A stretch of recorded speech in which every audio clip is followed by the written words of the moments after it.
When I first saw the call for the papers to this conference, I just couldn't believe my eyes. There were the words, women's liberation, late 60s, early 70s, revolutionary, all in the same title. And non-academics were even invited to submit proposals. How brave, I thought.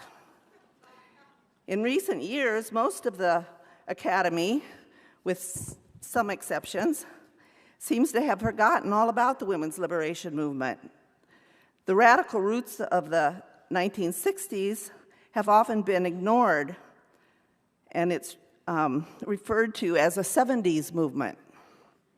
On the other hand, it sort of hurts to hear your life's work referred to as a moment. But we have to face the fact that that's pretty true. Although that enormous wave we created is still being ridden today to some extent, it has largely washed out. Yet every woman at this conference who's employed by women's studies or a related field, or hopes to be, owes her job to the revolutionary moment.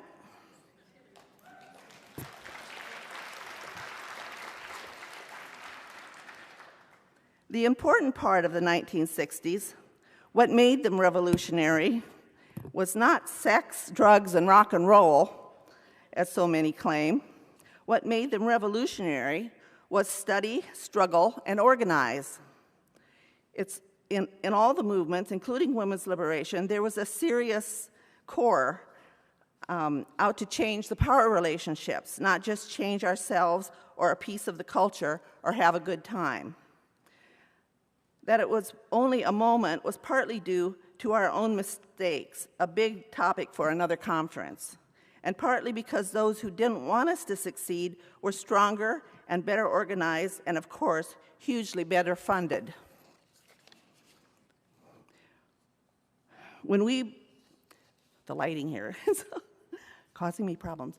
When we became successful enough that the powers that be began to see us as a threat, they came after us, not with guns and prison sentences as in other movements, but with well-funded words and ideas to swamp the early women's liberation success.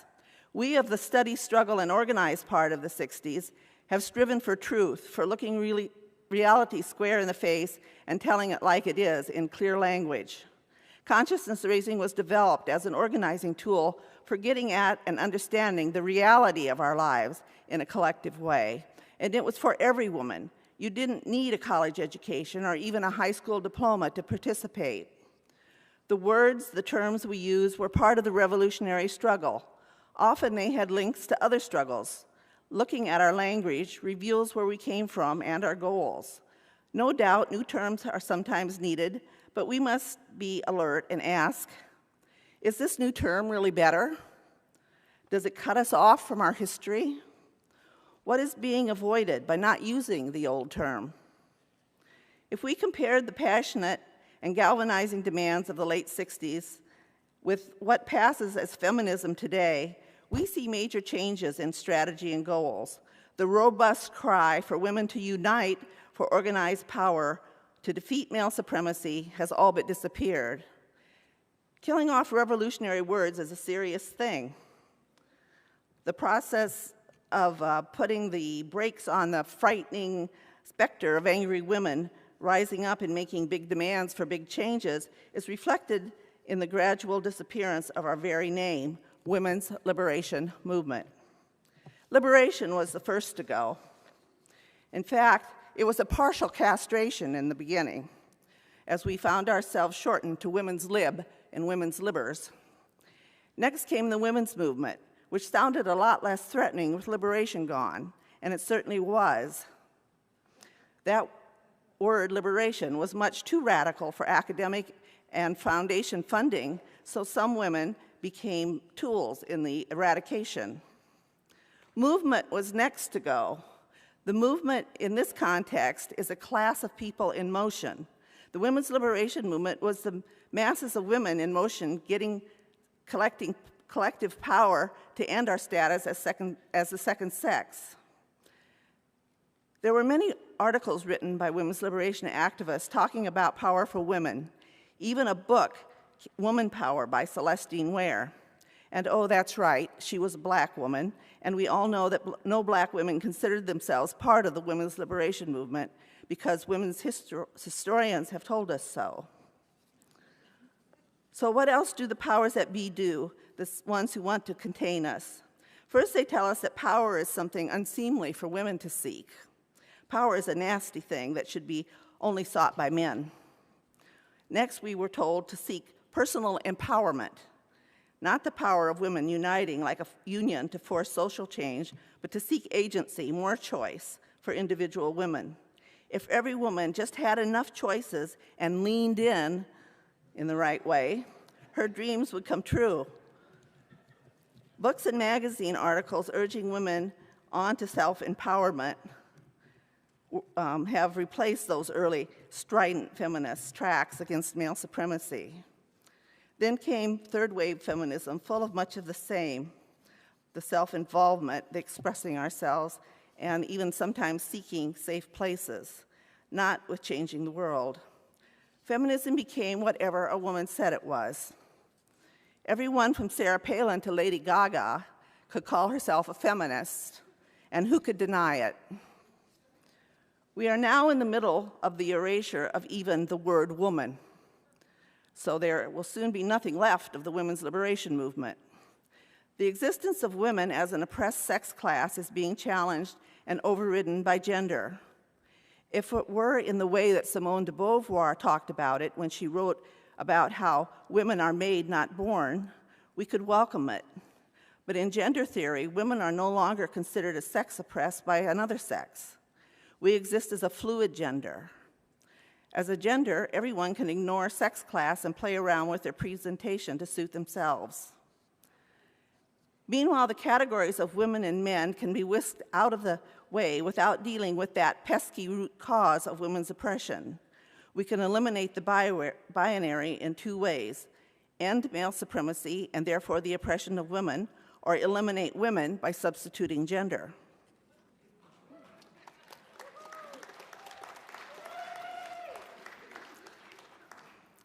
On our campuses, what started out as women's studies or feminist studies, inspired by black studies and fought hard for by the revolutionaries of the revolutionary moment, are now in danger of disappearing into the amorphous gender or sexuality studies. Women's studies contained a good deal of women's liberation content in the beginning. Maybe if they had called themselves women's liberation studies in the first place, as they should have, as that's where they came from, it would have helped keep them on track. Now, women need a purse of her own, as Susan B. Anthony used to say, but we need many other things. Somehow, many people, including those who call themselves feminists, seem to forget that women are the reproductive class, the class that carries and births the next generation of the human race, something the whole of society benefits from. Since the roots of our oppression lie in this female reproductive capacity, this is a dangerous thing to ignore. It is necessary to unite and fight to protect ourselves from exploitation as the world's baby makers. We need men to step up and share the child care and housework, and we need our government to provide the free 24-hour child care, just as it provides kindergarten. We need reasonable paid parental leave and elder care leave. We need a sharing by men and by society of the burden that falls on women because we are still relegated as the caretakers of the young, the old, and the sick. Now, some women have managed to escape that burden, but it is usually because they can afford to hire some other woman, often a woman of color or an immigrant, to do it for them.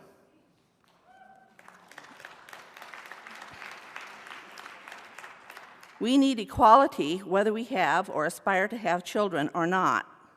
There are many needs that must be met for women's liberation to be realized, especially for those who want both liberation and children. We shouldn't have to choose between work and having a child, or trying to do it all, or foisting it on another woman. Unfortunately, those demands are no longer front and center as they were during the revolutionary moment, except in some individual organizations. Perhaps we have to spend so much time trying not to get pregnant that we forget that sometimes we might want to be parents.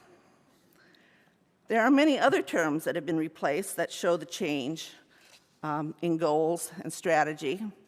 I only have time to go into a few, but I have a handout here, which you'll find on the table in the back, where I go into a lot more of them. It's called the Women's Liberation Movement versus the Women's Liberation Movement defanged. So let's talk about abortion, now known as choice.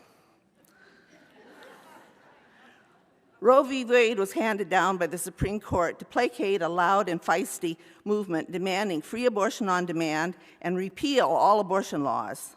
The placating pretty much worked. With Roe, too much of the movement declared abortion rights won and moved on, leaving behind poor women, rural women, those in the so-called flyover zone, and others without easy access to an abortion. We didn't finish the battle in those areas, and now these are places where the anti-abortion forces have a very strong foothold. Unfortunately for us, Roe was not about every woman's right to an abortion and repealing all abortion laws. It was about the right to privacy. Now, once the mighty abortion rights movement abandoned itself to the wrong-headed strategy of pro-choice, the word abortion, as used by our side, was pretty much taken off the table, making it harder to make demands for abortion once again. Some other terms. Battered women, or violence against women, has become domestic violence or domestic abuse, taking the emphasis off the fact that nearly all batterers are male. This gets in the way of effective solutions. Rape has become non-consensual sex. To see what's wrong with that, just imagine yelling, "Help, I'm having non-consensual sex," instead of, "Help, I'm being raped." Rape has a history. In many cases, abortion battered women and rape crisis centers workers have softened their words and divorced themselves from the women's liberation movement because of their need for funding. These centers should be taxpayer funded through the government, but for the most part, they are not. Most are foundation funded. Foundations are a financial tool for rich people to avoid paying taxes on their excess profits and to improve their image while promoting their interests. They give back a few pennies of what they already stole from workers and consumers. In modern capitalism, everything is for sale and exploitation, including women and feminism. Foundation money has played a huge part in defanging the women's liberation movement and radical feminism. Big foundations fund smaller foundations. For example, the Ford, Rockefeller, and other large foundations fund the Ms. Foundation and the Feminist Majority Foundation, which in turn distribute the funds to groups that follow their liberal line that doesn't really threaten the 1%. Corporate funding from such financial giants as Goldman Sachs and the Bank of America also have had their fingers in the feminist pie. You can find this out with a Google search. Neither foundations nor the government will fund revolutionary organizations or projects, so those projects get watered down, both in name and in their practice. It's a terrible dilemma because groups need money to carry on their work, but the work becomes only what the foundations and the wealthy approve of. Worse, this watering down eventually affects even groups that don't get the funds themselves, but have to do with the anti-radical fallout. The only alternative is to depend on donations and/or dues or do grassroots fundraising. Hard as it is to compete with corporate-funded groups, I wouldn't look to them for any more revolutionary moments in the future, and certainly not for the real revolution that we so badly need. We must also face the fact that universities are not the hotbeds of radical activity that they were in the 1960s. They too depend more and more on corporate grants. This, no doubt, has a lot to do with austerity being imposed on education funding and huge student debt, but it's not going to get better until we make it better. Academia itself has contributed greatly to replacing the language of struggle with the elitist and often inaccessible language of the academy, which T. Grace already went into. The women's liberation movement itself is not blameless in all this backsliding either. The threads of self-empowerment and individualism, division and disunity were in the movement from the beginning. There were women in consciousness groups, for example, who resisted attempts to draw conclusions, make judgments, and take positions. In fact, the forerunner of the self-empowerment was the so-called liberated woman, if you remember that era, when you were to be a liberated woman without women's liberation. It is crucial to study the backlash and how it works so we can defend against it and not repeat our mistakes. To make the revolutionary moment more than just a moment is going to require less sex, drugs, and rock and roll, and a good deal more study, struggle, and organize.